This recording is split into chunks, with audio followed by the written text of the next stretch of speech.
Hai teman, kisah ini tentang seorang wanita yang berzina pada masa Nabi Musa. Jadi pada suatu senja yang lengang, seorang wanita Bani Israel berjalan terhuyung-huyung. Pakaiannya serba hitam menandakan bahwa ia berada dalam duka cita yang mencekam. Kerudungnya menangkup rapat hampir seluruh wajahnya. Tanpa rias muka atau perhiasan menempel di tubuhnya.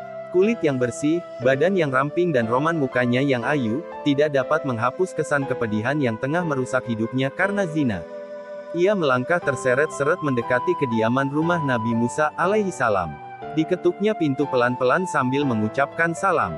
Maka terdengarlah ucapan dari dalam, silakan masuk. Perempuan cantik itu lalu berjalan masuk sambil kepalanya terus merunduk. Air matanya berderai tatkala ia berkata, "Wahai Nabi Allah, tolonglah saya, doakan saya agar Tuhan berkenan mengampuni dosa keji saya." "Apakah dosamu?" tanya Nabi Musa terkejut. "Saya takut mengatakannya," jawab wanita cantik itu. "Katakanlah jangan ragu-ragu," desak Nabi Musa. Maka perempuan itu pun terpatah bercerita, "Saya telah berzina." Mendengar itu, kepala Nabi Musa terangkat, hatinya tersentak. Perempuan itu meneruskan, "Dari perzinahan itu saya pun hamil, setelah anak itu lahir, langsung saya cekik lehernya sampai tewas," ucap wanita itu seraya menangis sejadi-jadinya. Nabi Musa berapi-api matanya. Dengan muka berang ia menghardik, "Perempuan bejat, enyah kamu dari sini. Agar siksa Allah tidak jatuh ke dalam rumahku karena perbuatanmu. Pergi!" teriak Nabi Musa sambil memalingkan matanya karena jijik.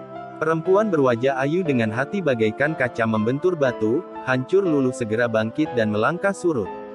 Dia terantuk-antuk keluar dari dalam rumah Nabi Musa. Ratap tangisnya amat memilukan.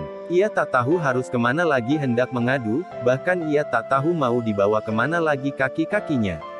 Bila seorang nabi saja sudah menolaknya, bagaimana pula manusia lain bakal menerimanya?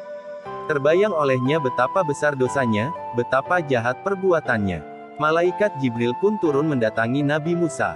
Jibril lalu bertanya, "Mengapa engkau menolak seorang wanita yang hendak bertobat dari dosanya? Tidakkah engkau tahu dosa yang lebih besar daripadanya?" Nabi Musa pun terperanjat. Dosa apakah yang lebih besar dari kekejian wanita pezina dan pembunuh itu? Maka Nabi Musa dengan penuh rasa ingin tahu bertanya kepada Jibril, "Betulkah ada dosa yang lebih besar daripada perempuan yang nista itu?" Tanyanya. "Ada," jawab Jibril dengan tegas. "Dosa apakah itu?" tanya Musa kian penasaran. Jibril menjawab, "Orang yang meninggalkan salat dengan sengaja dan tanpa menyesal. Orang itu dosanya lebih besar daripada 1000 kali berzina." Sambil terkaget mendengar penjelasan ini, Nabi Musa kemudian memanggil wanita tadi untuk menghadap kembali kepadanya. Ia mengangkat tangan dengan khusyuk untuk memohonkan ampunan kepada Allah untuk perempuan tersebut. Nabi Musa menyadari, orang yang meninggalkan salat dengan sengaja dan tanpa penyesalan adalah sama saja seperti berpendapat bahwa salat itu tidak wajib dan tidak perlu atas dirinya. Berarti ia seakan-akan menganggap remeh perintah Tuhan, bahkan seolah-olah menganggap Tuhan tidak punya hak untuk mengatur dan memerintah hambanya. Sedang orang yang bertobat dan menyesali dosanya dengan sungguh-sungguh berarti masih mempunyai iman di dadanya dan yakin bahwa Allah itu berada di jalan ketaatan kepadanya. Itulah sebabnya Tuhan pasti mau menerima kedatangannya.